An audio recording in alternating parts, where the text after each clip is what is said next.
அலைவரிசை கேட்கின்றதா? கேட்கும் பாட்டில் ஒரு உயிர் வீடும் கண்ணீர் வழிகின்றதா? நெஞ்சு நனைகின்றதா?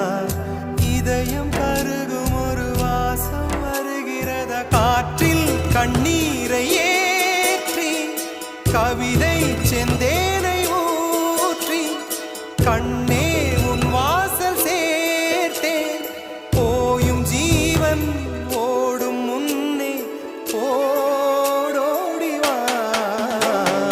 பூங்காற்றிலே உன் சுவாசத்தை தனியாக தேடி பார்த்தேன். கடல் மேல் ஒரு துளி வீழ்ந்ததே, அதை தேடி தேடி பார்த்தேன்.